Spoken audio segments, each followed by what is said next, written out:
لكم النهارده على عيب اللي هو لما يخلي المكنه تهبهب وهي ماشيه، تبقى فيها تنتيشه كده على الغيارات كلها، في رجه كده في المكنه، تلاقي المكنه اما تهبهب معاك في المشي.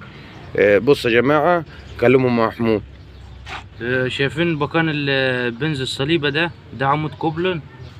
ده طبعا بكان بنز الصليبه. بص شايفين البوش قد ايه؟ ده بوش جامد.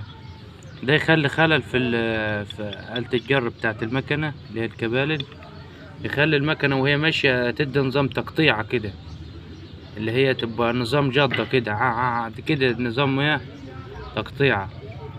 لما تبقى العاب من دي لازم تبص عليها على العمود ده كده.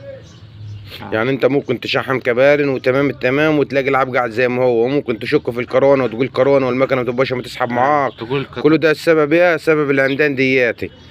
او تشكوا في الكهرباء، تشكوا في حاجه في الكربوراتور وهي اصلا تحسها ان هي تقطيع، بس هي مش اما تبقى تقطيع، هي اما تبقى زي جضه كده في المكنه وانت ما تسحب بيها. ما يبقى العيب هنا في العمدان دي كده. اما يبقى العيب في العمدان. شايفين البوش قد ايه؟ هو اصلا باينه، المفروض دي مدوره، هتلاقيها متاكله من هنا ومن هنا ومن هنا برضو خفيفه، يعني البدن ده نحر. شايفين التاكل قد ايه؟ هنا برضو مكان الصليبه من هنا ومن جوه برضو كده، مع الشغل والحركه عملت تآكل نحرت. شايفين البوش قد ايه؟ دي هتدي معاك صوت برضو، مش هتبقى المكنه مرتاحه معاك في السحب. ولو غيرت الكوبايات وغيرت الصلايب والعمدان دي قاعده زي ما هي، انت قاعد يلعب هو قاعد معاك برضو. ايوه. والصليبه برضو لو متاكله او الكوبايه متاكله برضو تتغير، وده اساسي برضو.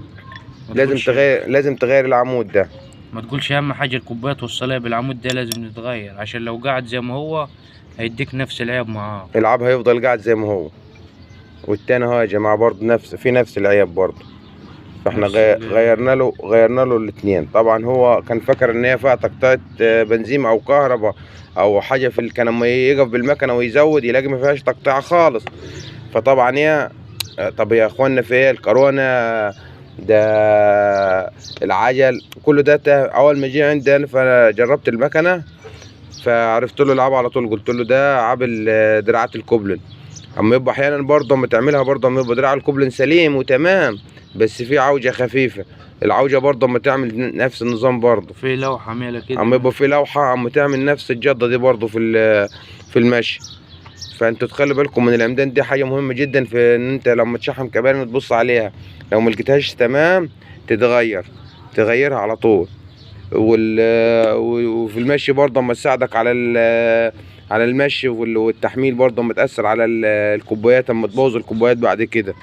لما تسيب العمدان ديت وتغير صلايب وتغير كوبايات، اما ترجع تفك تاني مره تلاقي الكوبايات بايظه وتلاقي الصلايب بايظه برضه، وما يبقى السبب ايه؟ العمدان دي. فدي اساسا لازم تتغير ديات. واعملوا لنا اشتراك في القناه.